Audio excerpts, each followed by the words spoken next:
بسم الله الرحمن الرحيم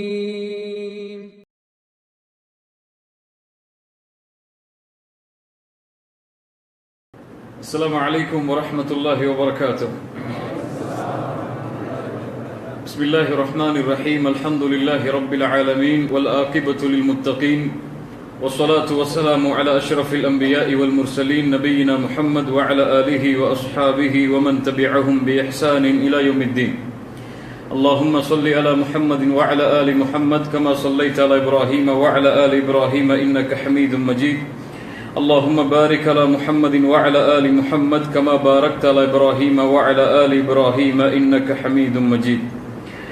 கண்ணியத்துக்குரிய அல்லாஹ்வின் அடியார்களே, அல்லாஹ் ரப்புல் ஆலமீன் அவனுடைய நாட்டத்தால் அவனுடைய அருளால் பல ஆண்டுகளுக்கு பிறகு இந்த ஊரிலே அல்லாஹுடைய இல்லத்திலே அல்லாஹ் ரப்புல் ஆலமீன் எப்படி என்னையும் உங்களையும் ஒன்று சேர்த்தானோ அதுபோன்று அல்லாஹ் ரப்புல் ஆலமீன் எம்மை ஜன்னத்துல் ஃபிர்தௌஸில் ஒன்று சேர்ப்பானாக.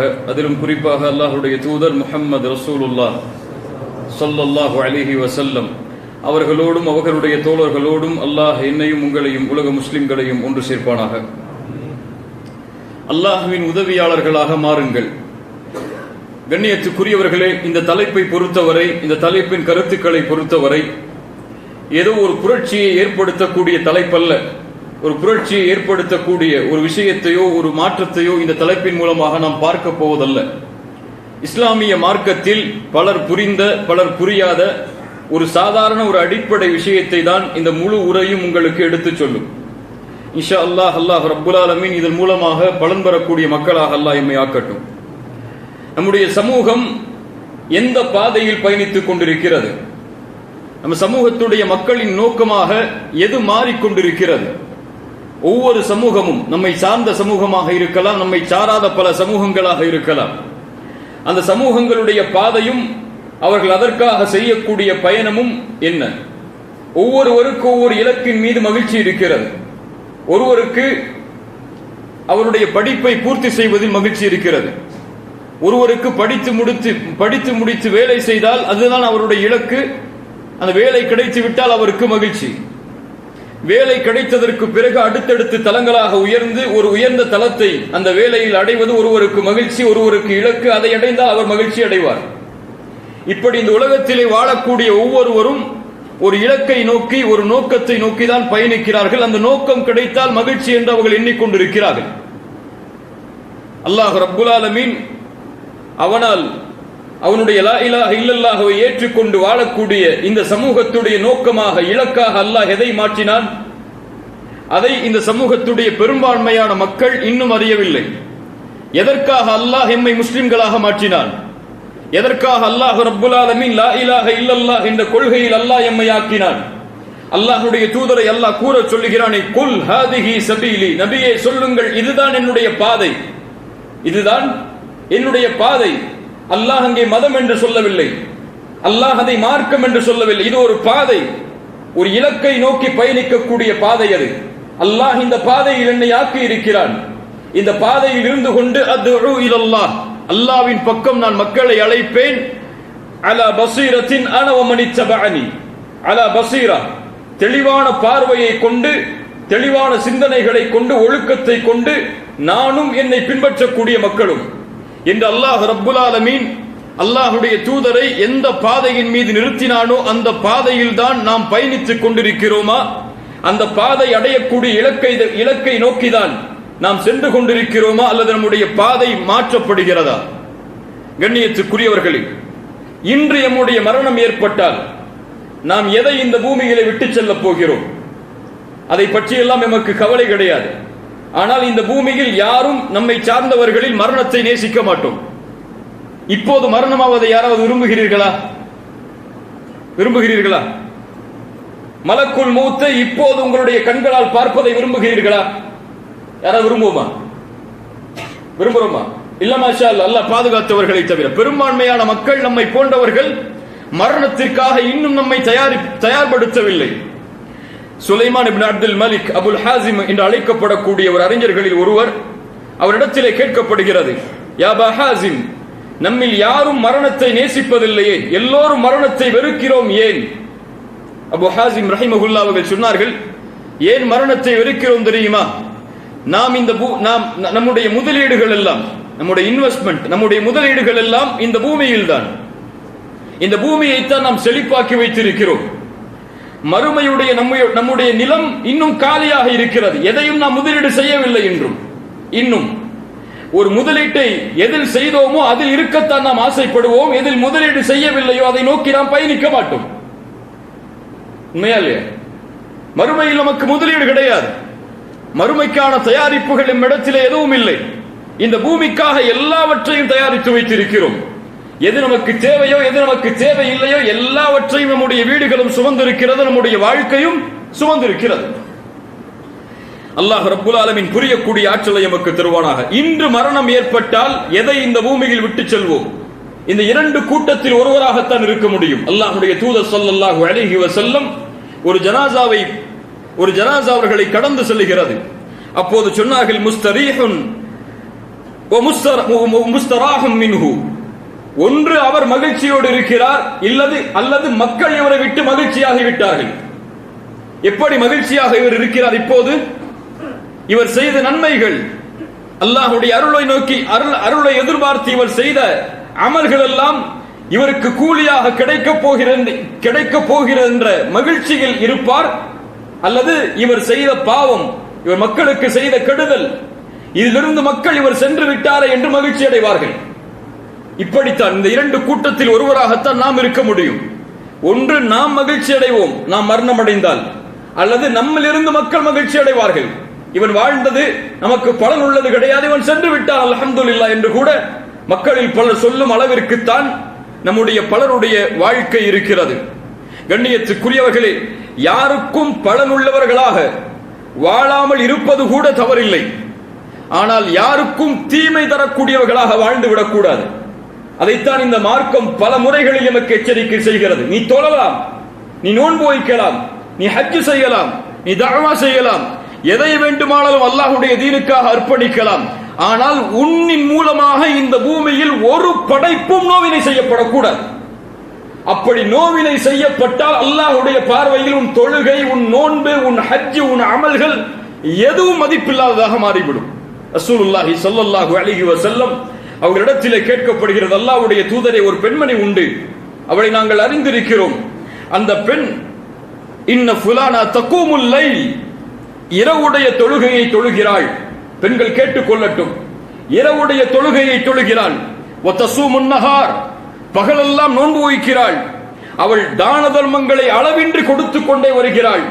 ஆனால் அந்த பெண் அண்டை வீட்டாருக்கு நாவால் தீவினை செய்கிறாள், நாவால் நோவினை செய்கிறாள். இந்த பெண் யார்? அல்லாஹ்வுடைய தூதர் ஸல்லல்லாஹு அலைஹி வஸல்லம் என்ன சொன்னார்கள் தெரியுமா? தொழுகிறாளே, நோன்பு வைக்கிறாளே, இரவெல்லாம் நின்று தொழுகிறாளே, இந்த பெண் சொர்க்க பெண் என்று சொன்னார்களா? லா கைர ஃபீஹா ஹிய மின் அஹ்லின் நார். அல்லாஹு அக்பர். இந்த பெண்ணிடத்திலே எந்த நன்மையும் இல்லை, இந்த பெண் நரகத்தை சார்ந்தவள். அல்லாஹ்வுடைய தூதரே, இன்னொரு பெண் இருக்கிறாள், கடமையான தொழுகையைத்தான் தொழுகிறாள், அவளால் முடிந்ததைத்தான் தான தர்மங்களாக கொடுக்கிறாள். ஆனால் இந்த பெண்ணால் உலகத்தில் யாரும் தீவினை நோவினை செய்யப்படுவதில்லை. இந்த பெண் யார்? அல்லாஹ்வுடைய தூதர் ஸல்லல்லாஹு அலைஹி வஸல்லம் சொன்னார்கள், ஹிய மின் அஹ்லில் ஜன்னah, இந்த பெண் சொர்க்கத்தை சார்ந்தவள். நம்முடைய புரிதல் என்ன? நாம் தொழுகிறோம், நாம் முஸ்லிம்கள். நாம் நோன்பு வைக்கிறோம், நாம் முஸ்லிம்கள். நாங்கள் ஹஜ் செய்கிறோம், நாங்கள் முஸ்லிம்கள். நாங்கள் தாடி வைத்திருக்கிறோம், அதனால் முஸ்லிம்கள். முஸ்லிம்களை போன்று தோற்றத்தை ஆக்கி இருக்கிறோம், அதனால் முஸ்லிம்கள். அல்லாஹ்வுடைய பாதையில், அல்லாஹ்வுடைய பார்வையில் இந்த வெளித்தோற்றங்களும் இந்த அமல்களும் மதிப்பில்லாததாக மாறும். எம்மின் மூலமாக மக்கள் பலனடையவில்லை என்றால், நம்முடைய வாழ்க்கை பிறருக்கு பலனுள்ள வாழ்வாக அமையவில்லை என்றால், அல்லாஹ்வுடைய தூதர் ஸல்லல்லாஹு அலைஹி வஸல்லம் அதனால் தான் சொன்னார்கள், அஹப்புன் நாஸ் இலல்லாஹ் அன்ஃபஉஹும் லின்னாஸ். அல்லாஹ்விடத்திலேயே நேசத்துக்குரியவன் யாரிடத்தில்? அல்லாஹ்விடத்தில். எம்மை படைத்த ரப்பு ஒருவரை நேசித்தால் என்ன ஆகும்? அல்லாஹ்வுடைய தூதர் சொன்னார்கள், ஒரு அடியானை அல்லாஹ் நேசித்தால் ஜிப்ரீலை அழைப்பான். யா ஜிப்ரீல், இன்னல்லாஹ யுஹிப்பு ஃபுலானன், இந்த அடியானை நான் நேசிக்கிறேன், நீங்களும் நேசியுங்கள். ஜிப்ரீல் வானத்தில் உள்ளவர்களை அழைப்பார். வானத்தில் உள்ள மலக்குகளே, அல்லாஹ் இவரை நேசிக்கிறான், ஜிப்ரீல் ஆகிய நானும் நேசிக்கிறேன், நீங்களும் நேசியுங்கள். வானத்தில் உள்ள அத்துணை மலக்குகளும் நேசிப்பார்கள். அதற்கு பிறகு பூமியில் உள்ள கட்டளைகள், பூமியில் உள்ள மனிதர்களுக்கு அந்த கட்டளை கொடுக்கப்படும். பூமியில் இறை நம்பிக்கையை ஏற்றுக்கொண்ட எல்லோரும் அந்த அடியானை நேசிப்பார்கள். ஒரு முஃமினை முஃமின் நேசிப்பான், ஒரு முஃமினை முனாஃபிக் தான் வெறுப்பான். ஒரு முஃமினை ஒரு முஃமின் நேசித்தே தீருவான். ஒரு முஃமினின் மீது ஒருவன் வெறுப்பை வைத்திருக்கிறான் என்றால் அவன் தவறல்ல, இவனுடைய உள்ளத்தில் நிஃபாக் இருக்கிறது. கண்ணியத்துக்குரியவர்களே, அல்லாஹ்வுடைய தூதர் சொன்னார்கள், இப்படி அல்லாஹ்வுடைய நேசத்திற்கு உரித்தானவன் இந்த மனித படைப்பில் யார் தெரியுமா? மனிதர்களுக்கு பலனுள்ளவனாக வாழக்கூடியவன்.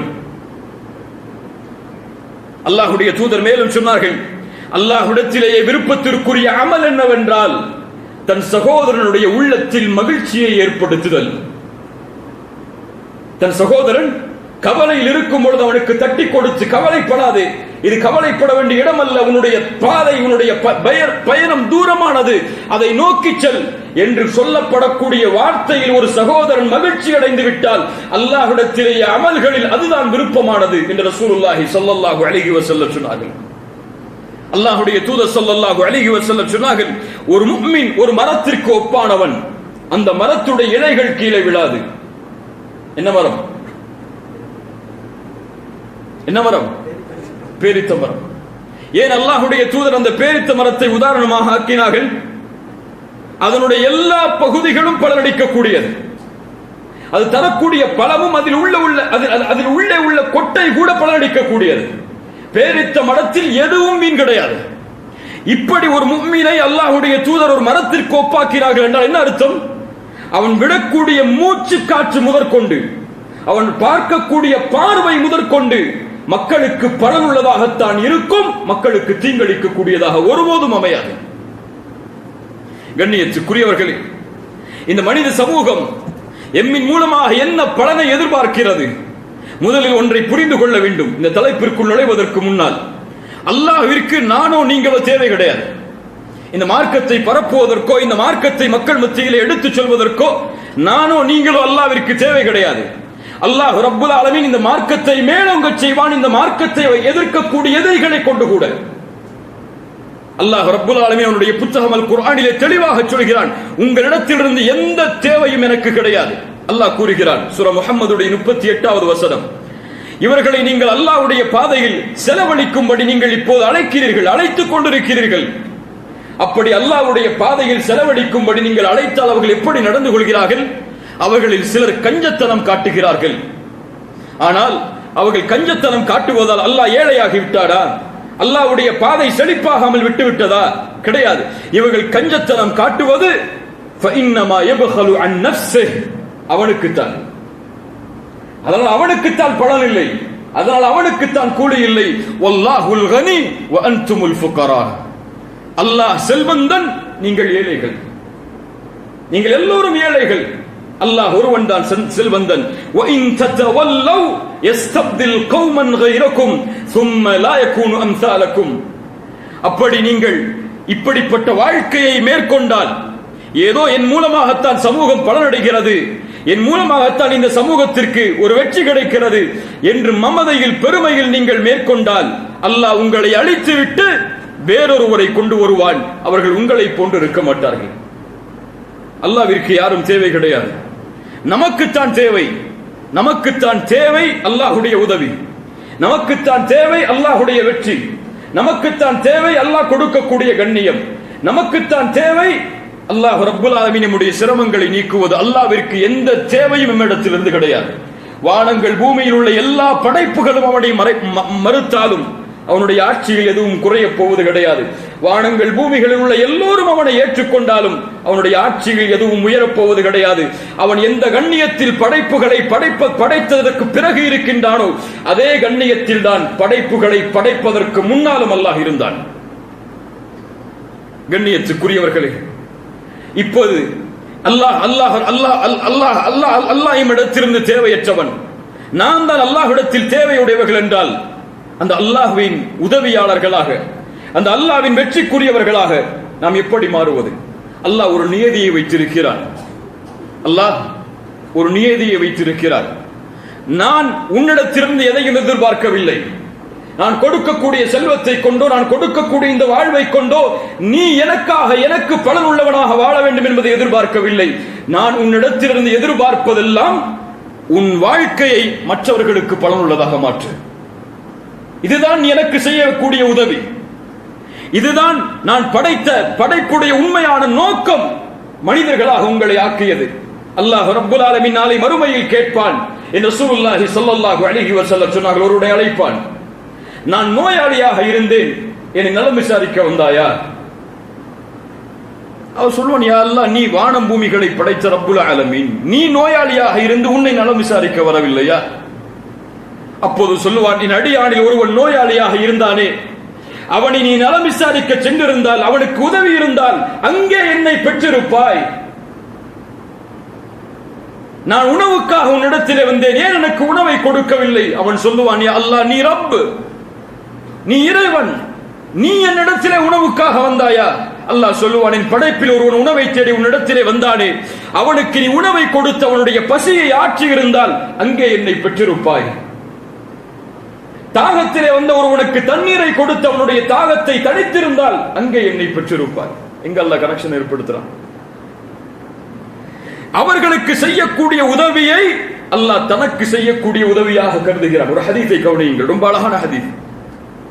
ஒரு மனிதன் தாகத்திலே வருகிறான், கிணற்றிலே இறங்கி தண்ணீரை கொடுக்கிறான். ரசூலுல்லாஹி ஸல்லல்லாஹு அலைஹி வஸல்லம் சொல்கிறார்கள், அதனால் அவனுடைய தாகம் தடுகிறது. மீண்டும் கிணற்றிலிருந்து ஏறி வெளியே வருகிறான். வெளியே பார்த்தால் ஒரு நாய் அங்கே இருக்கக்கூடிய தண்ணீரும் மண்ணும் கலந்த அந்த மண்ணை தன்னுடைய நாவால் தேய்த்து கொண்டிருக்கிறது. அதை பார்த்து அந்த மனிதன் சொல்லுகிறான், ஃபகால الرجل لقد بلغ هذا الكلب من العطش مثل الذي كان بلغ مني. எனக்கு எப்படி தாகம் ஏற்பட்டதோ அப்படித்தான் இந்த நாய்க்கும் தாகம் ஏற்பட்டிருக்கிறது. உணர்கிறான் அவன், நான் ஒரு படைப்பு, எனக்கு எப்படி தாகம் வந்ததோ அது போல்தான் இந்த நாய்க்கும் தாகம் வந்திருக்கிறது என்று அந்த கிணற்றிலே இறங்கி தண்ணீரை எடுத்து அந்த நாய்க்கு கொடுக்கிறான். அந்த நாயுடைய தாகம் தடுகிறது. அல்லாஹ்வுடைய தூதர் ஸல்லல்லாஹு அலைஹி வஸல்லம் சொன்னார்கள், அல்லாஹ் அவனை மன்னித்தான். ஃபஷக்கர அல்லாஹு லஹு, அதனால் அல்லாஹ் அவருக்கு நன்றி செலுத்தினான். சுப்ஹானல்லாஹ். ஒரு நாயின் தாகத்தை தணித்ததற்கு ஏன் அல்லாஹ் நன்றி செலுத்த வேண்டும்? ரசூலுல்லாஹி ஸல்லல்லாஹு அலைஹி வஸல்லம் மேலும் சொன்னார்கள், ஒரு மனிதனை நான் சொர்க்கத்திலே பார்த்தேன். அவன் சொர்க்கத்திலே உலா வந்து கொண்டிருந்தான். அவன் செய்த அமல் என்ன தெரியுமா? ஒரு பாதையில் மக்களுக்கு இடையூறு தரக்கூடிய ஒரு மரத்தை வெட்டி தூக்கி எறிந்தான். ரசூலுல்லாஹி ஸல்லல்லாஹு அலைஹி வஸல்லம் சொன்னார்கள், ஒரு மனிதனை பார்த்தேன். அந்த ஒரு மனிதன் பாதையில் சென்று கொண்டிருக்கும் பொழுது மக்களுக்கு இடையூறு தரக்கூடிய ஒரு முள்ளை அகற்றினான். அதனால் அல்லாஹ் அவனை மன்னித்தான். அல்லாஹ் அவருக்கு நன்றி செலுத்தினான். சுப்ஹானல்லாஹ். அல்லாஹ் எங்கே அதை ஏற்படுத்த விரும்புகிறான்? நீ படைப்புகளுக்கு செய்யக்கூடிய உதவி எனக்கு செய்யக்கூடிய உதவி, நீ படைப்புகளுக்கு கொடுக்கக்கூடிய முக்கியத்துவம் எனக்கு கொடுக்கக்கூடிய முக்கியத்துவம். அல்லாஹ் ரப்புல் ஆலமீன் அதைத்தான் இந்த தீன் முழுக்க ஆக்கி இருக்கிறான். இந்த தீனுடைய அழகு என்ன தெரியுமா? இன்னொரு உங்களிடத்திலே வந்து இந்த இஸ்லாமை பற்றி சொல்லுங்கள் என்று கேட்டால் என்ன சொல்லுவீர்கள்? லா இலாஹ இல்லல்லாஹ் முஹம்மது ரசூலுல்லாஹ். இங்கே சிலைகளை வணங்கக்கூடாது, இதெல்லாம் கடமைகள், சட்டங்கள், முறைகள், இதான் நமக்கு தெரியும். இஸ்லாமை பற்றி அழைக்க வேண்டும் என்றால் நமக்கு தெரிந்ததெல்லாம் என்ன? இதுதான். ஆனால் இதை தாண்டி ஒரு மிகப்பெரிய பகுதி இந்த மார்க்கத்திலே புதைந்திருக்கிறது. அதன் அழகை இன்னும் பலர் உணரவில்லை. அதை உணர்ந்தால் இந்த வாழ்வின் முறையை பின்பற்றுவது மிக எளிதாக, மிக இன்பமானதாக மாறிவிடும். அல்லாஹ் அதை புரியக்கூடிய ஆற்றலை தருவானாக. ஜஅஃபர் இப்னு அபி தாலிப் ரசூலுல்லாஹி ஸல்லல்லாஹு அலைஹி வஸல்லம் உடைய குடும்பத்தார். நஜாசி அரசர் அபிசீனியாவுக்கு ஹிஜ்ரத் செய்கிறார்கள் நபி தோழர்கள். நஜாசி அரசரை சந்திக்கிறார். பெரும் நபி தோழர்கள் எல்லாம் அங்கே ஒன்று கூடி இருக்கிறார்கள். நஜாசி அரசர் இஸ்லாமை பற்றி கேட்கிறார், நீங்கள் யார்? அவரிடத்தில் இஸ்லாமை பற்றி சொல்லுவதற்கு பெரும் நபித்தோழர்கள் இருந்தாலும் அந்த நபித்தோழர்கள் தேர்ந்தெடுத்தது 22 வயது வாலிபரான ஜஅஃபர் இப்னு அபி தாலிப். ஜஅஃபரை அனுப்புகிறார்கள், யா ஜஅஃபர், நீ முன்னால் செல், இஸ்லாமை பற்றி நஜாசி மன்னருக்கு கூறு. அவர் அந்த பேசிய அந்த உரை ஒரு 30 செகண்ட்ல அதை அடக்கிடலாம், அவ்வளவுதான். 30 செகண்ட்ல அதை சொல்லி முடிச்சிடலாம். ஆனா ஒட்டுமொத்த இஸ்லாமின் அழகையும் அந்த ஒரு உரையில் சுருக்கிறார். என்ன உரை தெரியுமா? ஜாஃபர் இப்னு அபி தாலிப் பேசுகிறார் நஜாஷி அரசரிடத்தில், ஐயுகல் மலிக் குன்னா கௌமன் அஹ்ல ஜாஹிலிய்யா, நாங்கள் அறியாமை கால சமூகத்தில் இருந்தோம், சிலைகளை வணங்கினோம், இறந்தவைகளை சாப்பிட்டோம், மானக்கேடானவற்றை நெருங்கினோம், உறவுகளை துண்டித்து வாழ்ந்தோம், அண்டை விட்டாருக்கு நோவினை செய்தோம், எங்களில் பலமுள்ளவர் பலகீனமானவரிடமிருந்து எடுத்து சாப்பிட்டார். இப்படித்தான் ஒரு ரசூல் அனுப்பப்படும் வரை நாங்கள் வாழ்ந்தோம். அந்த ரசூலுடைய நசபை நாங்கள் அறிந்திருந்தோம், குடும்பத்தை அறிந்திருந்தோம், அவருடைய உண்மையை அறிந்திருந்தோம், அவருடைய அமானிதத்தை அறிந்திருந்தோம், அவரின் இரக்க குணத்தை அறிந்திருந்தோம். அவர் யார் என்று எங்களுக்கு தெரியும். அவர் இஸ்லாமை அழைப்பதற்கு முன்னால் அந்த சமூகம் எப்படிப்பட்ட சமூகம் என்று எங்களுக்கு தெரியும். அவர் இஸ்லாமை அழைப்பதற்கு முன்னால், இஸ்லாமை ஏற்றதற்கு பிறகு கிடையாது. ஆனால் இப்படி நாங்கள் வாழ்ந்தோம் ஐயாமுல் ஜாஹிலியா என்ற காலத்தில் சொன்னார்களே, அதை இன்று இஸ்லாமை ஏற்றதற்கு பிறகு ஒரு சமூகம் வாழ்ந்து கொண்டிருக்கிறது. அல்லாஹ் புரிந்து கொள்ளக்கூடிய பாக்கியத்தை தருவானாக. ஒரு ரசூல் அனுப்பப்படும் வரை நாங்கள் அப்படித்தான் இருந்தோம். அவர் யார் என்பதை அறிந்திருந்தோம். அவர் தௌஹீதின் பக்கம் எங்களை அழைத்தார். நாங்கள் வணங்கக்கூடிய இந்த தெய்வங்களை புறக்கணிக்கும்படியும் இவற்றையெல்லாம் படைத்தவன் அல்லாஹ் என்று எங்களுக்கு எடுத்துச் சொன்னார். உண்மையை பேசும்படி கூறினார், அமானிதங்களை நிறைவேற்றும்படி கூறினார், உறவுகளை சேர்த்து வாழும்படி கூறினார், அண்டை வீட்டாரிடத்திலே நல்ல முறையில் நடந்து கொள்ள வேண்டும் என்று சொன்னார். இறைவன் தடுத்த இரத்தங்களை ஓட்டக்கூடிய காரியங்களை விட்டு விலக வேண்டும் என்று எங்களுக்கு கூறினார். மானக்கேடான அவற்றின் பக்கம் நெருங்கக்கூடாது என்றும், பொய் சாட்சி கூறக்கூடாது என்றும், எத்தீம்களுடைய சொத்துக்களை சூறையாடக்கூடாது என்றும், கற்புள்ள பெண்கள் மீது பழி சொல்லக்கூடாது என்றும் எங்களுக்கு ஏவினார். அவர் ஏவியதின்படி நாங்கள் அல்லாஹ்வை வணங்க ஆரம்பித்தோம். அல்லாஹ்வை தவிர மற்ற தெய்வங்களை புறக்கணித்தோம். அல்லாஹ்விற்கு எதையும் இணையாக்காமல் தொழுகை நிலைநாட்டினோம், ஜக்காத்தை கொடுத்தோம், நோன்பை நிறைவேற்றினோம் என்று மார்க்கத்துடைய கடமைகளை கூறி தன்னுடைய உரையை முடிக்கிறார். அவர் சொன்னது என்ன இந்த தீன்ல, அந்த அவருடைய உரையில ரசூல் எங்களுக்கு ஏவியது லா இலாஹ இல்லல்லாஹ்வை மட்டுமல்ல. அது மதீனாவுடைய வாழ்க்கைக்கு பிறகல்ல நடந்தது, மக்காவுடைய வாழ்க்கையில் நடக்கிறது. முதல் போதனை, எடுத்து வைக்கக்கூடிய போதனை, அதில் அல்லாஹ்வுடைய தூதர் உள்ளடக்கிய அம்சங்கள். லா இலாஹ இல்லல்லாஹ் மட்டுமல்ல, தொழுகை மட்டுமல்ல, நோன்பு மட்டுமல்ல, அண்டை வீட்டாருக்கு நல்ல முறையில் நடப்பது, உறவுகளை சேர்த்து வாழ்வது. கண்ணியத்துக்குரியவர்களை, நம்முடைய சமூகம் இந்த பாதையை விட்டு விலகி இருக்கிறது. இந்த மார்க்கத்துடைய அழகை இன்னும் நாம் புரியவில்லை. இஹ்சான் எல்லா உரைகளிலும் அடிக்கடி வலியுறுத்தி வருவது, இந்த மார்க்கத்திலே ஒரு மிகப்பெரிய அழகு புதைந்திருக்கிறது. இந்த மார்க்கத்தை படிப்பவர்களால் அறிய முடியும். அல் இஹ்சான் என்றால், சுருக்கமாக உங்களிடத்திலே கூற வேண்டும் என்றால், ஒரு நீண்ட ஒரு சப்ஜெக்ட் இது. இந்த நேரத்தில் சொல்லி முடிக்க முடியாது. ஒரு சுருக்கமா சொல்ற, இஹ்சான் என்றால் இறைவன் உங்களோடு எப்படி நடந்து கொள்ள வேண்டும் என்று நீங்கள் விரும்புகிறீர்களோ அப்படி நீங்கள் மக்களிடத்தில் நடந்து கொள்ளுங்கள். இதைத்தான் இந்த மார்க்கம் சொல்லுகிறது. தொழுகை, நோன்பு, ஹஜ் மட்டும் நம்முடைய கடமை அல்ல. இதை செய்தால் மட்டும் ஒருவன் சொர்க்கம் சென்று விடுவான் என்று கிடையாது, முடியாது. அல்லாஹ் இதை எம்மிடத்திலிருந்து எதிர்பார்க்கவில்லை. இது கடமை, நீ செய்துதான் ஆக வேண்டும். தொழுவதை அல்லாஹ் எதிர்பார்க்கிறான் கிடையாது, நீ தொழுதுதான் ஆக வேண்டும். ரசூலுல்லாஹி ஸல்லல்லாஹு அலைஹி வஸல்லம் உடைய ஹதீஸை கவனியுங்கள். யார் ஒரு சகோதரனின் சிரமத்தில் பங்கு கொள்கிறானோ அல்லாஹ் அவனுடைய சிரமத்தை நீக்குகிறான். யார் ஒரு சகோதரனுக்கு உதவி செய்கிறானோ அல்லாஹ் அவனுக்கு உதவி செய்கிறான். இர்ஹமு மன் ஃபில் அர்த் இர்ஹமுக்கும் மன் ஃபிஸ் ஸமா. பூமியில் உள்ளவர்களுக்கு இரக்கம் காட்டுங்கள், வானத்தில் உள்ள அல்லாஹ் உங்கள் மீது இரக்கம் காட்டுவான். நீங்கள் கொடுங்கள், அல்லாஹ் உங்களுக்கு கொடுப்பான். ஒரு முஸ்லிமின் குறையை மறையுங்கள், அல்லாஹ் உங்களுடைய குறையை மறைப்பான். நீங்கள் பிறருடைய பாவங்களை மன்னியுங்கள், அல்லாஹ் மன்னிப்பான். எதை சொல்லுகிறது? உங்களோடு இப்படி அல்லாஹ் நடந்து கொள்ள வேண்டும் என்று நீங்கள் விரும்பினால் நீங்கள் இப்படி சக படைப்புகளோடு நடந்து கொள்ளுங்கள். அல்லாஹ் உங்களுடைய வாழ்வை செழிப்பாக்குவார். உங்களால் ஒருவருடைய சிரமம் நீங்கினால் அல்லாஹ் உங்களுடைய சிரமத்தை நீக்கியே தீருவார். ரசூலுல்லாஹ்வுடைய வாக்கு. நீங்கள் ஒருவருடைய கண்ணியத்தை பாதுகாத்தால் இழிவு வரக்கூடிய நேரத்தில் அல்லாஹ் உங்களுடைய கண்ணியத்தை பாதுகாப்பான். நீங்கள் ஒருவருடைய குறையை மறைத்தால் அல்லாஹ் உங்களுடைய குறையை மறைப்பான். நீங்கள் ஒரு ஏழைக்கு கஷ்டத்திலே உதவினால் உங்களுடைய கஷ்டத்தில் உங்களுடைய வீட்டின் வாசலில் அல்லாஹ் உங்களுடைய கஷ்டத்தை நீக்குவதற்குரிய வழியை கொண்டு வருவான். எதுவுமே செய்யல, அல்லாஹ் எனக்கு செய்யணும்னா முடியாது. எதுவுமே நடக்கல, எனக்கு மட்டும் ஏன் பாதிப்பு வருதுன்னா முடியல, உன் மேல தவறு இருக்கு. அல்லாஹ் ரப்புல் ஆலமீன் இந்த இஹ்சானை இந்த மார்க்கம் முழுவதும் அல்லாஹ் ஆக்கி இருக்கிறார். ரசூலுல்லாஹ் சொன்னார்கள், இன்னல்லாஹ கதபல் இஹ்சான அலா குல்லி ஷை. இஹ்சானை அல்லாஹ் எல்லா இடத்திலும் ஆக்கி இருக்கிறார். எப்படி தெரியுமா? ரசூலுல்லாஹ் சொன்னார்கள், நீங்கள் ஒன்றை அறுத்தால், ஒரு விலங்கை அறுத்தால் அழகிய முறையில் அதை அருங்கள். அதற்கான கத்தியை நீங்கள் கூர்மையாக்கிக் கொள்ளுங்கள். அந்த கத்தியை கூர்மையாக்குவது அந்த விலங்கினத்திற்கு இன்பத்தை தரும். அதன் மூலமாக அது எளிதான முறையில் இந்த உலகத்தை விட்டு பிரியும். உங்களுடைய கத்தியின் கூர்மை இல்லாதது ஒரு விலங்கினத்தை நோவினை செய்வதை கூட அல்லாஹ்வுடைய மார்க்கம் அனுமதிக்கவில்லை. அல்லாஹ்வுடைய மார்க்கம் ஒரு விலங்கினத்தை அறுக்கும் பொழுது கூட அதற்கு துன்பம் தரக்கூடாது என்று சொன்னால், நீங்கள் சக படைப்புகளுக்கு துன்பம் கொடுப்பீர்களா? உங்களுடைய மார்க்கத்தை ஏற்றுக்கொள்ளாததால் அவர்களை நீங்கள் இந்த பூமியை விட்டு அகற்றுவதற்கு வழிகளை ஏற்படுத்துவீர்களா? முடியாது,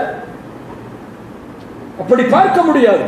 அல்லாஹ்வுடைய ரசூல் ஸல்லல்லாஹு அலைஹி வஸல்லம் இஹ்சானை பல இடங்களில் சொன்னார்கள். இந்த மார்க்கத்தில் ஒரு அழகு இருக்கிறது, இது ஒரு வித்தியாசமானது. ரசூலுல்லாஹ் இடத்தில் ஒரு மனிதர் வந்து கேட்டார், அல்லாஹ்வுடைய தூதரே, என் தாய் தந்தை மரணமானதற்கு பிறகு அவர்களுக்கு செய்யக்கூடிய நன்மை என்று ஏதாவது இருக்கிறதா? பலருக்கு பலனுள்ளதாக இருக்கும் இந்த செய்தி. அவர்கள் உயிரோடு இல்லை, அவர்களுக்கு ஏதாவது நன்மை செய்ய முடியுமா? ரசூலுல்லாஹி ஸல்லல்லாஹு அலைஹி வஸல்லம் சொன்னார்கள், அவர்களுக்காக துஆ செய்யுங்கள், அவர்களுக்காக மன்னிப்பை தேடுங்கள், அவர்கள் ஏதாவது வாக்குறுதி கொடுத்திருந்தால் அதை நிறைவேற்றுங்கள், அவர்கள் சேர்த்து வாழ்ந்த உறவுகளை சேர்த்து வாழுங்கள், மேலும் இக்ராமு சதீகிஹிமா, அவர்களுடைய நண்பர்களுக்கு கண்ணியத்தை கொடுங்கள். சுப்ஹானல்லாஹ், யாருடைய நண்பர்களுக்கு? உங்களுடைய பெற்றோர்களின் நண்பர்களுக்கு கண்ணியத்தை கொடுங்கள். இப்படி போதனையில் வளர்க்கப்பட்ட சமூகம் இன்று தன்னுடைய சொந்த தாய் தந்தைக்கு கண்ணியம் கொடுப்பதில்லை. முஸ்லிம் சமூகத்தில் முதியோர் இல்லங்கள் ஏற்படுவது கேவலம், அது ஒரு பெரிய கண்ணியமான பதவி அல்ல. ஒருவன் தாய் தந்தையை முதியோர் இல்லத்தில் வைத்து வளர்க்கிறான் என்றால் அவன் இந்த சமூகத்திலிருந்து அகற்றப்படக்கூடிய வைரஸ் அவன். எத்துணை நாவுகள் நம்முடைய தாயை வேதனைப்படுத்துகிறது, எத்துணை நாவுகள் நம்முடைய தந்தையை வேதனைப்படுத்துகிறது. வாலிபர்களை அல்லாஹ்வை அஞ்சிக் கொள்ளுங்கள், வாலிப பெண்களை அல்லாஹ்வை அஞ்சிக் கொள்ளுங்கள். உங்களுடைய தாய் தந்தை நோவினை அடைந்தால் அல்லாஹ் உங்கள் மீது கோபப்படாமல் இருப்பதில்லை. நீங்கள் தொழுகின்ற தொழுகையோ, நீங்கள் வைக்கின்ற நோன்புகளோ, உங்களுடைய ஹஜ்ஜுகளோ, உங்கள் தாய் தந்தை உங்களுக்கு எதிராக துஆ செய்து விட்டால் முடிந்து போகும். அப்படி சொல்லக்கூடிய மார்க்கம். அல்லாஹ் ரப்பல் ஆலமீன் இஹ்சானை பல இடங்களில் பேசுகிறான். அல்லதீன யுன்ஃபிகூன ஃபிஸ் ஸர்ராஇ வத்-தர்ரா. முஹ்சின்கள் யார்? இஹ்சானை தன்னை உடையவர்கள் யார்? கொஞ்சம் கொஞ்சமா தொட்டுட்டு போறவங்கள்ட்ட எல்லாத்தையும் சொல்லல, எல்லாத்தையும் விவரமா பேச முடியாது. அல்லதீன யுன்ஃபிகூன ஃபிஸ் ஸர்ராஇ வத்-தர்ரா. முஹ்சின்கள் யார் தெரியுமா?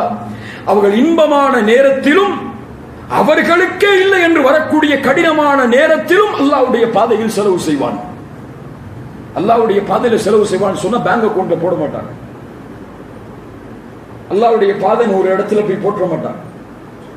அவருடைய செல்வம் பிறருக்கு பலனுள்ளதாக இருக்கும். டொனேஷன் யார்கிட்ட போய் கேட்போம்? யார் இந்த சமூகத்தில் வெல்த்தியா இருக்காங்களோ அவங்கள்ட்ட போய் கேட்போம், டொனேஷன் கொடுங்க, இப்படி பணி செய்ய வேண்டியிருக்கு, ஒரு ஆளை படிக்க வைக்க வேண்டியிருக்கு, ஒரு ஆளுக்கு மருத்துவ செலவு இருக்குன்னு சொல்லி. ஆனா அல்லாஹ் என்ன தெரியுமா எதிர்பார்க்கிறார்? செல்வந்தவர்கள் மட்டும் இந்த மார்க்கத்தில் செல்வத்தை கொடுத்து ஏழைகளின் செல்வத்தை நீக்கக்கூடாது. செல்வந்தவர்களோடு சேர்ந்து தங்களிடத்தில் எதுவும் இல்லை என்றாலும் தங்களுக்கு இருப்பதை கொடுத்தாவது பிறரின் சிரமத்தை நீக்க வேண்டும். இப்படி வளர்க்கப்பட்ட மார்க்கம் இஸ்லாம். இப்படி இந்த உலகத்திற்கு வாழ்ந்து காட்டிய மக்கள் நான். ரசூலுல்லாஹி ஸல்லல்லாஹு அலைஹி வஸல்லம் இடத்திலே ஒரு தோழர் வருகிறார், விருந்தாளியாக. ரசூலுல்லாஹ் அந்த தோழரை ஒரு அன்சாரி தோழருடைய வீட்டுக்கு விருந்துக்காக அனுப்பி வைக்கிறார்கள். நீங்கள் இவரை சென்று கண்ணியப்படுத்துங்கள், என்னிடத்திலே உணவில்லை. அவங்க போறாங்க. அன்சாரி தோழர் தன்னுடைய மனைவிட்ட சொல்றாங்க, மனைவியே, அல்லாஹ்வின் தூதருடைய விருந்தாளி, கண்ணியப்படுத்துங்கள். சொன்னாங்க, நம்முடைய வீட்டுல குழந்தைக்குள்ள சாப்பாட்டை தவிர எதுவுமே இல்லை கணவரே, எதுவுமே இல்லை நம்முடைய வீட்டுல. அப்போது சொன்னார்கள், அப்படியா, நமக்கு குழந்தைக்குள்ள உணவு மட்டும்தான் இருக்கிறதா? பரவாயில்லை, குழந்தைகளை உறங்க வையுங்கள், விளக்கை அணைத்து விடுவோம், எமக்கு எதுவும் இல்லை என்றாலும் அவர் பசியாறி செல்லட்டும், அவர் பசியாறி செல்லட்டும். ஒரு ஏழை குடிசையில் இருளில் நடக்கக்கூடிய ஒரு நிகழ்வு ரசூலுல்லாஹ்வுக்கு கூட தெரியாது. இவங்க வந்து ரசூலுல்லாஹ்ட்ட, யா ரசூலுல்லாஹ், இப்படி ஒரு ஆளுக்கு சாப்பாடு போட்டு நாங்க பசியா இருந்தோம்னு சொல்லல. மறுநாள் காலையில் அல்லாஹ்வுடைய தூதர் ஸல்லல்லாஹு அலைஹி வஸல்லம் அந்த நபி தோழரை அழைத்தார்கள். இப்படி ஒரு ஏழை உன்னுடைய வீட்டிற்கு விருந்தாளியாக வந்த பொழுது நீ பசியோடு இருந்து அவர்களுக்கு உணவளித்தாயா? ஆம் அல்லாஹ்வுடைய தூதரை, அப்படி நாங்கள் செய்தோம். அல்லாஹ் உங்களை குறித்து குர்ஆனிலே ஒரு வசனத்தை இறக்கி இருக்கிறான், வயுத்திரூன அலா அன்ஃபுஸிஹிம் வலவ் கான பிஹிம் ஹஸாஸா. தங்களுக்கு தேவை இருந்த பொழுது கூட பிறருக்கு உதவி செய்தவர்கள், தன்னுடைய தேவையை முற்படுத்திவிட்டு பிறரின் தேவைக்கு முன்னுரிமை கொடுத்தவர்கள் என்று அல்லாஹ் உங்களுக்காக குர்ஆனுடைய வசனத்தை இறக்கி இருக்கிறான். ஏதோ ஒரு இருளில் நடந்த ஒரு நிகழ்வு உலகம் அழியும் வரை இந்த உலகத்தில் பேசப்பட்டுக் கொண்டே இருக்கும். ஏன்? இந்த அமலை அல்லாஹ் விரும்பினான். அந்த பாதையில் முள்ளை எடுத்து போட்டவர் நினைப்பாரா இப்படி ஒரு சமூகம் என்னை பற்றி பேசும் என்று? பேச வைத்தவன் யார்? அல்லாஹ்.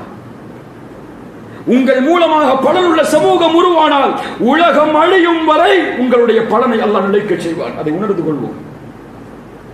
கண்ணியத்துக்குரியவர்களே, ரசூலுல்லாஹி ஸல்லல்லாஹு அலைஹி வஸல்லம் உடைய வாழ்வில் இன்னொரு நிகழ்வை கவனியுங்கள். எவ்வளவு அழகான தீன் பாருங்கள்.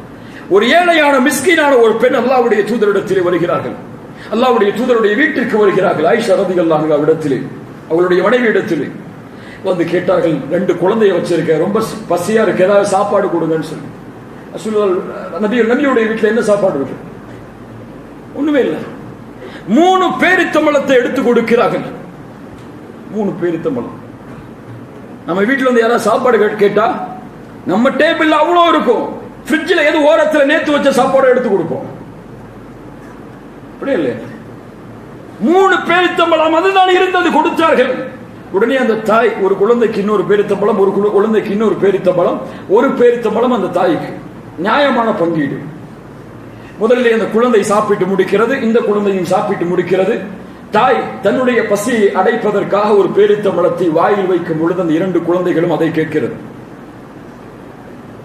தாய் இரக்க குணத்தோடு அதை எடுத்து ஒரு குழந்தைக்கு பாதி, இன்னொரு குழந்தைக்கு பாதி என்று பசியோடு சொல்கிறார். ரசூலுல்லாஹி ஸல்லல்லாஹு அலைஹி வஸல்லம் வந்தவுடன் ஆயிஷா ரலியல்லாஹு அன்ஹா நடந்த நிகழ்வை எடுத்து சொல்கிறார்கள். அல்லாஹ்வுடைய தூதர் ஸல்லல்லாஹு அலைஹி வஸல்லம் சொன்னார்கள், ஆயிஷா, இந்த செயல் உன்னை ஆச்சரியப்படுத்துகிறதா? இந்த செயலை அந்த பெண் செய்ததற்காக இன்னல்லாஹ கத் அவுஜப லஹா பில் ஜன்னah, சொர்க்கத்தை கொண்டு அல்லாஹ் அவருக்கு, அந்த பெண்ணுக்கு வாக்களிக்கிறான். அல்லாஹ் அக்பர். சொர்க்கம் என்பது தொழுகையில் மட்டுமல்ல, சொர்க்கம் என்பது உங்கள் முகத்தில் இருக்கும் தாடியில் மட்டுமல்ல, சொர்க்கம் என்பது உங்களுடைய ஆடையில் மட்டுமல்ல, நீங்கள் நடக்கக்கூடிய ஒவ்வொரு முறையும் உங்களுடைய சொர்க்கத்தின் பாதை. நீங்கள் அதற்கு மாற்றமாக நடக்கக்கூடிய ஒவ்வொரு செயலும் நரகத்தின் பாதை. அதை உணர்ந்து கொள்ள வேண்டும். கண்ணியத்துக்குரியவர்களை, இந்த அழகு மறைக்கப்பட்ட காரணத்தால் தான், இந்த அழகிலிருந்து இந்த சமூகம் நீங்கிய காரணத்தால் தான் எதிரிகளுடைய பார்வையின் மீது வித்தியாசமாக இருக்கிறது. இந்த அழகை மறைத்து வைத்திருக்கும் காரணத்தால் தான் எதிர்ப்புகள். என்று எமக்கும் காபிர்களுக்கும் என்னங்க வித்தியாசம்? இந்த பூமியில வாழக்கூடியவர்களுக்கும் என்ன நம்ம வித்தியாசமா செஞ்சுட்டோம் அவங்களை விட? சொல்லுங்க, என்ன செயல் அவர்கள் செய்வத? ஒரு காபிர் ஒரு போலீஸ் நின்று லஞ்சம் கேட்டானா கொடுக்கிறான், டிராபிக்ல மாட்டிட்டா, ஒரு பைக் மாட்டிக்கிடுச்சுனா. ஒரு முஸ்லீம் அதை செய்கிறானா இல்லையா? அவனுக்கு அதை லீகலா டீல் பண்ண முடியும். ஆனால் லஞ்சத்தை கொடுத்து எப்படியாவது இருந்து தப்பித்து விட வேண்டும் என்று யார் விரும்புகிறார்? ஒரு முஸ்லிமும் விரும்புகிறான். எப்படி இஸ்லாம் வெளியே தெரியும்? அப்ப எப்படி இந்த அழகெல்லாம் வெளியே கொண்டு வரப்படும்? இந்த உலகத்தில் நம்மை எதிர்ப்பவர்கள் யாரும் இந்த இஸ்லாமை பற்றி கேட்பதை விரும்பவில்லை. நீங்க பயான் பண்ணி இஸ்லாமை பற்றி எடுத்து சொல்லுங்க, யாரும் வந்து முன்னாடி நிக்கிறதில்லை. அவர்கள் விரும்புவதெல்லாம் நீங்கள் முஸ்லிம்களாக வாழ்ந்து காட்டுங்கள் எங்களுக்கு முதலில். இஸ்லாம் சொல்லக்கூடிய போதனைகள் நீங்கள் வாழ்ந்து காட்டுங்கள் என்பதைத்தான் அவர்கள் விரும்புகிறார்கள். என்ன பேசுறாங்க நம்மளை பத்தி இன்னைக்கு தெரியுமா? என்ன பேசுறாங்க? இவர்கள் எங்கள் ஊரில் வாழ்வதை நாங்கள் விரும்பவில்லை என்று ஒரு நாடு சொல்லுகிறது. இனிமேல் முஸ்லிம்கள் இந்த நாட்டில் நுழையக்கூடாது என்று தடை விதிக்கிறது. உலகமெல்லாம் சிகப்பு கம்பளங்களோடு வரவேற்கப்பட்ட முஸ்லிம் ஆட்சிகள் எல்லாம் இன்று துரத்தப்படுகிறது இந்த நாடுகளில் இருந்து. ஏன்? ஒரு முஸ்லிமுக்கு வீடு கிடைக்குமா சென்னையில்? இன்னைக்கு ஒரு வேலைக்கு போயிட முடியுமா தாடியை வச்சுக்கிட்டு? நீங்க ஒரு இமிகிரேஷனை பாஸ் பண்ண முடியுமா நீங்க நிம்மதியா? ஏன்? அவர்களுடைய உள்ளத்தில் புதைந்து கிடக்கிறது வெறுப்புகள் எல்லாம். ஒரு பயம் அவர்களை தொற்றிக் கொண்டிருக்கிறது. இந்த பயத்தை நீக்க வேண்டிய பொறுப்பை மறந்து நாம் வாழ்கிறோம். உண்மை உணர்ந்துவோம். இஸ்லாமை எடுத்து சொல்றதெல்லாம் அடுத்த கட்டம். முதல் இஸ்லாமின் மீது பூசப்பட்ட இந்த சாயத்தை அகற்றுவது என் மீது கடமை, என் உணர்வது. கண்ணியத்துக்குரியவர்களே, ஆனால் இப்படி நடந்து கொள்பவர்களோடு கூட நல்ல முறையில் நாம் நடந்து கொள்ளல. பேஸ்புக்கில் யாராவது ஒரு இஸ்லாமை எதிர்க்கக்கூடிய ஒரு சகோதரன் அறியாத முறையில் ரசூலுல்லாஹை பற்றியோ இந்த மார்க்கத்தை பற்றியோ தவறாக ஒரு போஸ்டர் போட்டுட்டா அதுக்கு கீழே இந்த முஸ்லிம்களோட ரியாக்ஷன் என்ன? அவர் நடந்து கொண்டதை விட கீழ்த்தரமாக அவருடைய மதத்தை விமர்சிக்கிறான். மேல குர்ஆனை விமர்சித்தால் அவர்களுடைய வேதங்களை விமர்சிக்கிறான். இறைவனை விமர்சித்தால் அவர்களுடைய இறைவனை விமர்சிக்கிறான். யார் கற்றுக் கொடுத்த வழிமுறை இந்த வாலிபர்களுக்கு? இதெல்லாம் அல்லாஹ் கூறுகிறான், நீங்கள் அவர்களுடைய தெய்வங்களை ஏசாதீர்கள். அவர்கள் அறியாமையில் உங்களுடைய இறைவனையிலே ஏசக்கூடும். உங்களால் எனக்கு ஏற்றார். அல்லாஹ் அறியாமையில் இந்த சமூகம் திரண்டு கொண்டிருக்கிறது. அநீதி செய்யக்கூடியவன் செய்தால் அந்த அநீதியை நிறுத்த வேண்டுமே தவிர அவனை ஏற்றிவிடக் கூடாது, அவனை உயர்த்திவிடக் கூடாது. ரசூலுல்லாஹி ஸல்லல்லாஹு அலைஹி வஸல்லம் சொன்னார்கள், அநீதி இழைப்பவனுக்கும் அநீதி இழைக்கப்பட்டவனுக்கும் உதவி செய். மார்க்கத்தை பாருங்க. யா ரசூலுல்லாஹ், அநீதி இழைக்கப்பட்டவனுக்கு உதவி செய்யலாம், அநீதி செய்பவனுக்கு எப்படி உதவி செய்வது? அவனை அநீதி செய்ய விடாமல் அவனுடைய கரத்தை பற்றி பிடி, அதுதான் அவனுக்கு செய்யக்கூடிய உதவி, அது யாராக இருந்தாலும். அல்லாஹ் அக்பர். கண்ணியத்துக்குரியவர்களே, இந்த மார்க்கம் வெளியே தெரிய வேண்டும். இந்த மார்க்கத்தின் அழகு வெளியே காட்டப்பட வேண்டும். அது உங்களுடைய வார்த்தைகளால் அமைவதை விட மேன்மையானது உங்களுடைய வாழ்வாள். ஒருவர் இஸ்லாமின் பக்கம் அழைப்பதற்கு முன்னால் ஒரு இஸ்லாமை வாழ்ந்து காட்ட வேண்டும். அதைத்தான் விரும்புகிறோம். ரசூலுல்லாஹ்வுடைய வாழ்க்கையை எடுத்து போ உதாரணமா. இஸ்லாம் இல்ல, நம்முடைய பேச்சிலையும் நம்முடைய சொல்லையும் நம்முடைய புத்தகத்திலையும் நம்முடைய உரைகளில் மட்டும்தான் இஸ்லாமை பார்க்க முடிகிறது. நீதி எதில் இருந்தால் என்ன, அதற்காக உதவி செய்யக்கூடியவனாக முஸ்லிம் இல்லை. தனக்குள் ஒரு வட்டத்தை போட்டு வாழ்ந்துட்டு இருக்கோம். உணரணும். நமக்கும் பிற மதத்தார்களுக்கும் இடையே ஒரு பெரிய கேப் உருவாக்கி வச்சிருக்கோம். இன்னைக்கு கூட பல முஸ்லிம்கள் பிற மதத்தார்களுக்கு உதவி செய்யறது தப்புன்னு நினைக்கிறாங்க. பிற மத சகோதரர்களுக்கு, ஏழைகளுக்கு உதவி செய்வது இது நமக்கெல்லாம் தேவையில்லாது, நம்ம சமூகத்துடைய ஏழைகளை மட்டும் பார்ப்போங்கிறாங்க. இல்ல மாஷா அல்லாஹ், பெரும்பான்மை அல்ல. இப்படி ஒரு பார்வை நமக்கு இருக்கிறது, உணரணும். அல்லாஹ் ரப்புல் ஆலமீன் நம்மை சீர்படுத்துவானாக. ரசூலுல்லாஹ்வுடைய வாழ்க்கையில் நடந்த ஒரு நிகழ்வை சொல்கிறேன். ரசூலுல்லாஹ்வுக்கு 22 வயது. 22 வயது. ஒரு யமனில் இருந்து ஒரு வியாபாரி வருகிறார் ஹஜ்ஜுடைய நேரத்தில் கஅபாவிற்கு.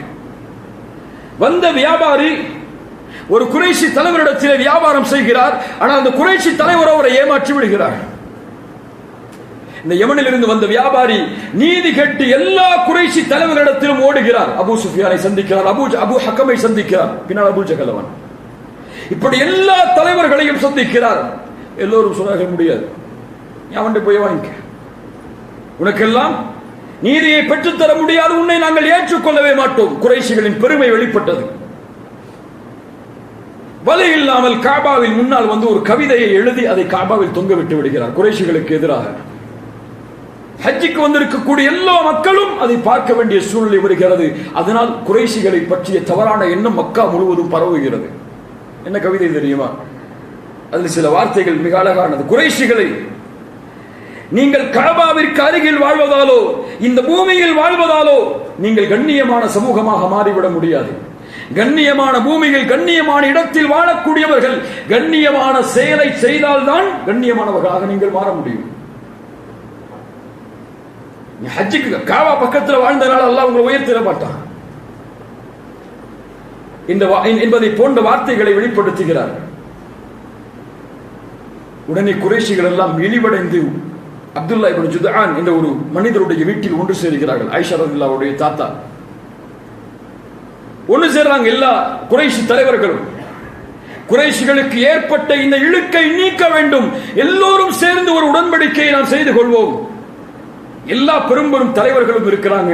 அதில் 22 வயது ஒரே ஒரு வாலிபர் மட்டும் அழைக்கப்படுகிறார். முஹம்மது ரசூலுல்லாஹ் ஸல்லல்லாஹு அலைஹி வஸல்லம் அழைக்கப்படுகிறார் உடன்படிக்கைக்கு. என்ன உடன்படிக்கை தெரியுமா? முடிவெடுக்கப்படுகிறது, இனிமேல் குறைஷிகள் யாருக்கும் அநீதம் செய்யக்கூடாது. வேறொரு சமூகம் அநீதம் இழைத்தால், அநீதம் இழைக்கப்பட்டால், அநீதி இழைக்கப்பட்ட சமூகத்திற்கு ஒன்றாக நாம் குரல் கொடுக்க வேண்டும். யாரா இருந்தாலும், குறைஷிகளா இருந்தாலும் சரி, குறைஷிகள் இல்லாம இருந்தாலும் சரி, எல்லாம் அந்த உடன்படிக்கை எடுத்து சிவத்துல தங்களுடைய அத்தரை வச்சு பூசிக்கொள்றாங்க. அதான் உடன்படிக்கை நடக்கக்கூடிய முறை. ஹெல்ஃபுல் ஃபுதூல் அல்லது ஹெல்ஃபுல் முத்தய்யிபின் என்று அழைக்கப்படும் இந்த உடன்படிக்கை சீராவில். ரசூலுல்லாஹி ஸல்லல்லாஹு அலைஹி வஸல்லம் மக்காவுடைய நபித்துவத்திற்கு பிறகு சில ஆண்டுகள், கிட்டத்தட்ட 30 ஆண்டுகளுக்கு பிறகு அல்லாஹ்வுடைய தூதர் ஒரு நிகழ்வு நடக்கும் பொழுது இதை நினைவுபடுத்துகிறார்கள் நபித்தோழர்களுக்கு. இப்படி ஒரு நிகழ்வு மக்காவில் நடந்தது. அநீதிக்காக குறைஷிகள் குரல் கொடுப்போம் என்ற உடன்படிக்கையை அப்துல்லா இப்னு ஜுத்ஆனுடைய வீட்டில் நாங்கள் செய்தோம். அந்த உடன்படிக்கை எனக்கு சிகப்பு ஒட்டகங்கள் கிடைப்பதை விட மேலானது. கோடிகளை கொடுத்தால் எனக்கு அது மேலானது இல்லை. இந்த உடன்படிக்கை எனக்கு ரொம்ப விருப்பமானது. ரசூலுல்லாஹி ஸல்லல்லாஹு அலைஹி வஸல்லம் அதை சொல்லிவிட்டு சொன்னார்கள், இப்போது அந்த குறைஷிகள் என்ன இந்த உடன்படிக்கை முஸ்லிம்கள் வாழ்ந்து அதில் அநீதம் இருந்தால் இந்த பூமி இயங்கும், காஃபிர்கள் வாழ்ந்து அதில் நீதம் இருந்தாலும் கூட. அல்லாஹ் அக்பர். இப்படிப்பட்ட மார்க்கம் பாருங்கள், இப்படிப்பட்ட வளர்ப்பில் வாழ்கிறோம் பாருங்கள். அபூபக்கர் சித்திக் ரலியல்லாஹு அன்ஹு அவர்களுடைய முன்னாள் வாழ்க்கை, ஈமானை ஏற்றுக்கொள்வதற்கு முன்னால் அபூபக்கரை அவர்கள் புரிந்த முறை இன்னைக்கு நம்ம யாருடைய மக்களுக்கு தெரியாது. வெறும் பெயர் தான் இவர் முஸ்லிம் என்று தெரியும். எந்த செயலும் நம்மை அலங்கரிக்கவில்லை, நம்முடைய அழகை வெளிப்படுத்துவதில்லை, நம்முடைய எந்த பேச்சும் செயல்பாடுகளும் இந்த உலக மக்களுக்கு இன்னும் தெரியவில்லை நாம் முஸ்லிம்கள் என்பதற்கு. அபூபக்கர் ரலியல்லாஹு அன்ஹு மக்காவிலிருந்து கிளம்பி அபிசீனியாவுடைய ஹிஜ்ரத்திற்காக தயாராகி செல்கிறார்கள். அபிசீனியாவை சென்றடையவில்லை. செல்லக்கூடிய வழியில் இப்படி தூகுனா என்ற ஒரு காஃபிர், யார் மக்காவில் இருந்து அவர்கள் வெளியேறுவதற்கு காரணமோ அதில் உள்ளவர், அபூபக்கரை சந்திக்கிறார். செல்லக்கூடிய வழியில், யா அபூபக்கர், யா அபூபக்கர், எங்கே செல்கிறாய்? அவர் சொன்னார்கள், அபூபக்கர் ரலியல்லாஹு அன்ஹு, எங்கே செல்கிறேன் தெரியுமா? இந்த ஊர் மக்கள் அல்லாஹ்வை வணங்க விடாமல் என்னை தடுக்கிறார்கள், என்னுடைய மதத்தை இவர்கள் பின்பற்றுவதற்கு தடை விதிக்கிறார்கள். இனிமேல் இந்த பூமியில் நான் வாழ மாட்டேன். நான் கிளம்பி ஹபஷாவை நோக்கி செல்கிறேன், அபிசீனியாவை நோக்கி செல்கிறேன். அப்போது இந்த மனிதர் என்ன சொன்னார் தெரியுமா? யா அபூபக்கர், அபூபக்கர், உம்மை போன்றவர்கள் இந்த நாடுகளில் இருந்து வெளியேறலாமா? நீங்கள் யார்? உறவுகளை சேர்த்து வாழக்கூடியவர்கள், அண்டை வீட்டாருக்கு உதவி செய்யக்கூடியவர்கள், நீதிக்காக குரல் கொடுக்கக்கூடியவர்கள். நீங்கள் எங்களோடு தான் வாழ வேண்டும், எங்களை விட்டு சொல்லக்கூடாது. இப்படி ஒரு பிரச்சனை நமக்கு வந்தால் நம்மை சுற்றி வாழக்கூடிய சமூகங்கள் நமக்காக குரல் கொடுக்குமா? குரல் கொடுப்பதற்காக என்ன செய்தோம்? நம்மின் மூலமாக, இந்த சமூகத்தின் மூலமாக நாமே இன்னும் பலன் பெறவில்லை. எப்படி பிற சமூகத்துக்கு பலனை கொடுப்பது? ரசூலுல்லாஹ்வுடைய ஒட்டுமொத்த வாழ்க்கையும் இருந்தது. இன்னைக்கு அல்லாஹ் ரப்புல் ஆலமீன் நம்மை சீர்படுத்துவானாக. மக்காவில் இருந்து மதீனாவிற்கு அகதிகளாக எதுவும் இல்லாமல் குடும்பத்தை இழந்து செல்வத்தை இழந்து மதீனாவிற்கு வந்து தங்களை நாடி உதவி தேடி வந்தார்கள் என்ற ஒரே காரணத்திற்காக அன்சாரிகள் என்ன செய்தார்கள்? சொத்தில் பாதியை கொடுத்தார். எனக்கு 2 மனைவி இருந்தால் அந்த 2 மனைவியில் உன்னை எந்த பெண் ஆச்சரியப்படுத்துகிறாளோ சொல் சகோதரா, தலாக் விடுகிறேன், இத்தாவுடைய காலத்தை முடித்ததற்கு பிறகு திருமணம் செய்து கொள். இந்த வார்த்தைகளை கற்பனையில் கூட நம்ம நினைக்க முடியாது. எங்க செய்யறது? இப்படி யாரும் தெரியாத ஒரு சகோதரன் தன்னிடத்திலே வந்த பொழுது கூட தன்னுடைய சொத்தில் ஒரு பகுதியை கொடுக்க முடிந்த சமூகம் இன்னைக்கு அண்ணன் தம்பிக்குள்ள சொத்து தகராறுக்காக கோர்ட்ல போய் நிற்குது. எதை குறிக்கோளை கொண்டு வாழ்ந்துட்டு இருக்கோம்? எதிலிருந்து நாம் வேறுபடுகிறோம்? எந்த நன்மையை செய்தோம்? இந்த மார்க்கத்தை எடுத்து வைப்பதற்கு இந்த மார்க்கத்தின் செயல்பாடுகள் தவறு சொல்லல. எடுத்து வைக்கிறதோ தஅவா செய்யறதோ அழைப்புதல் செய்யறதோ தவறு இல்லை. அதற்கு முன்னால் நீங்கள் யார், இந்த சமூகம் யார் என்பதை அடையாளப்படுத்தினால்தான் இந்த சமூகத்துடைய சொல் அவர்களுடைய உள்ளத்தில் கொண்டு போய் சேர்க்கப்படும். அல்லது ஏதோ எமோஷன் அவர்களுடைய உள்ளத்தில் போகலாம், சொல்லக்கூடிய உணர்ச்சி வார்த்தைகள் சொல்லலாம்.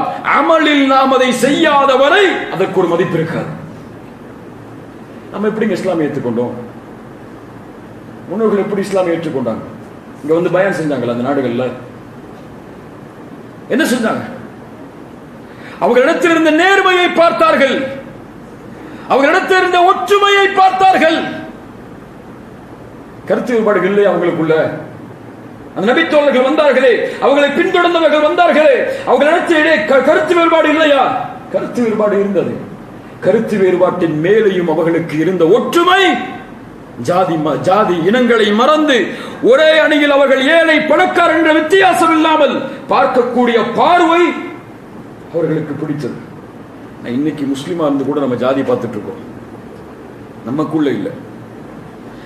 பிற நம்மை சார்ந்து வாழக்கூடிய பல மதங்களில் இருக்கக்கூடிய ஜாதி வேறுபாட்டை இன்று முஸ்லிமும் அதே பார்வையில் பார்க்கிறான். அவர் அந்த ஜாதி, இவர் இந்த ஜாதி, இவர் இந்த ஜாதி, இவர் இந்த ஜாதி. நம்ம சமூகம், நம்ம சகோதரர் ஒரு பெண்ணை கூட்டிட்டு போயிட்டா நம்ம பேசுறோம். அவர்களை அப்படியே நாமும் அடையாளம் காட்டுகிறோம். இல்ல மஷா அல்லாஹ், அதுக்கு நமக்கு இம்மிடத்தில் அந்த வேறுபாடு இல்லை என்றால் அவர்கள் அழைக்கக்கூடிய பேரெல்லாம் நமக்கு அதற்கு. அவன் மனிதன், அவ்வளவுதான். அவன் என்னுடைய இனத்தில் பிறந்தவன், அவன் யாராக இருக்கட்டும் என்று பார்க்கக்கூடிய பார்வை நம்மிடத்தில் இல்லை. அப்துல்லா இப்னு முபாரக் என்ற ஒரு மிகப்பெரிய அறிஞர் வாழ்ந்தார். மிகப்பெரிய அறிஞர். ஒரு பாவத்தின் செயலில் இருந்து தௌபா செய்து மீண்டு இஸ்லாமிய அறிஞர்களுடைய உலகத்தில் மிகப்பெரிய அறிஞர்களாக வெற்றி அடைந்தவர் அப்துல்லா இப்னு முபாரக் ரஹிமஹுல்லாஹ். அவர் வீட்டுக்கு பக்கத்தில் ஒரு யூதர் தங்கி இருந்தார். வீட்டுக்கு பக்கத்தில் யூதர் தங்கி இருந்தார். அந்த மாணவர்கள், அவரிடத்திலே பாடம் படிக்கக்கூடிய மாணவர்கள், இவருக்கு அருகில் இருந்தால் நமக்கு ரொம்ப உதவியா இருக்கும் சொல்லி பக்கத்து வீட்டில் யூதர்கிட்ட போய் கேட்கிறாங்க, இந்த வீட்டை விலை கொடுத்துருங்க, இந்த வீட்டை விலை கொடுத்துருங்க, நாங்க தங்கிக்கிறோம் இங்க. அவங்க சொல்றாங்க, அப்துல்லா இப்னு முபாரக் யார் தெரியுமா? அவர் எதை தன்னுடைய வீட்டிற்கு வாங்கி வந்தாலும் எங்களுக்கு கொடுக்காம வீட்டுக்கு கொடுக்க மாட்டார். இப்படிப்பட்ட நல்லவருக்கு அருகில் நாங்கள் வாழ்வதை பெருமிதமாக கருதுகிறோம். அப்படி என்றால் இந்த வீட்டுக்கு 1 லட்சம் கொடுத்துருங்க, $1,00,000 அந்த காலத்துல. அப்துல்லா இப்னு முபாரக்கு பக்கத்தில் இருக்குமே, அதுக்கு 1 லட்சம் கொடுத்துருங்கன்னா சாதாரண நிகழ்வா தெரியல அவங்களுக்கு. ஆனா இப்படி நம்முடைய வாழ்க்கை இருக்கா? நம்மை அண்டை விட்டார்கள், பிரமதத்தார்கள் என்றால் அவர்களோடு நாம் நடந்து கொள்ளக்கூடிய முறை என்ன?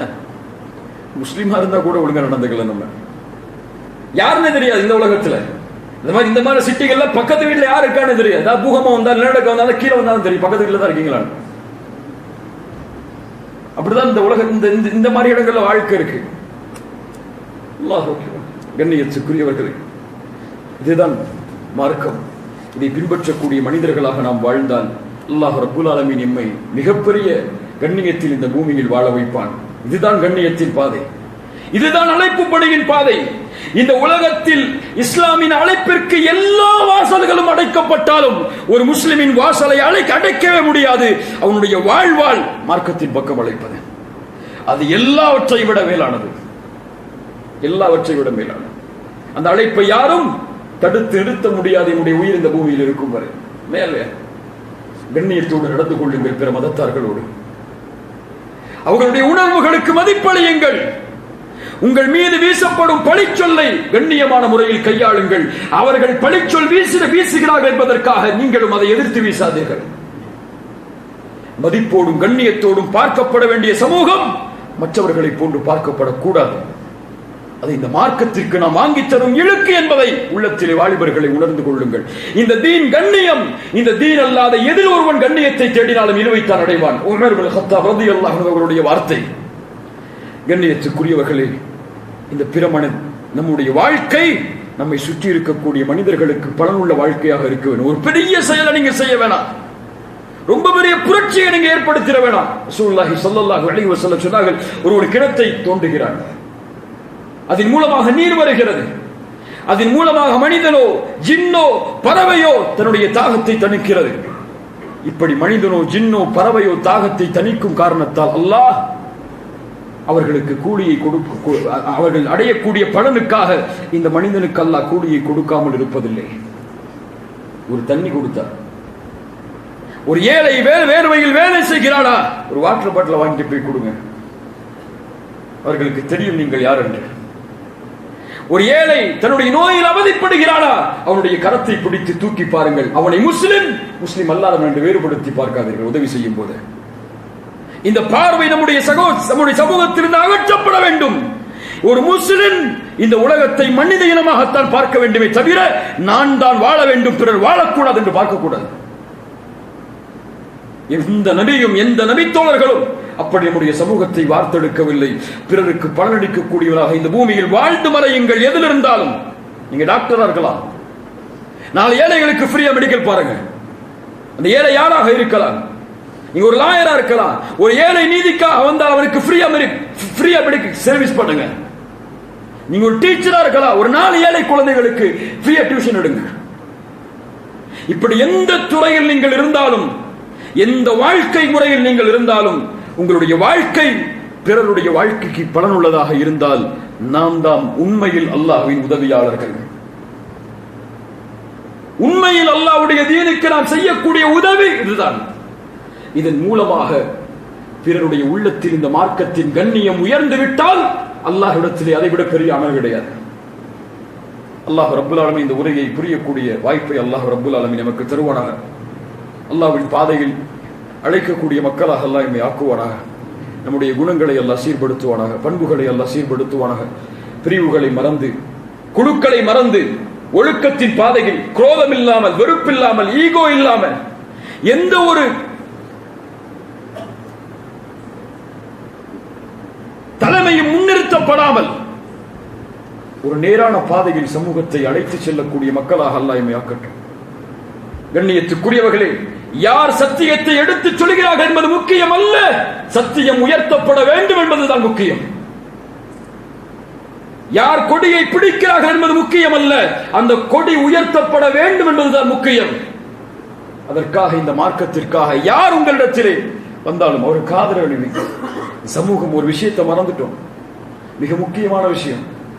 ஒரு ஆள் ஒரு விஷயத்தை செய்யறாரா, அவருக்கு உங்களால சப்போர்ட் பண்ண முடியலாம், அவருக்கு என்கரேஜ் பண்ணுங்க.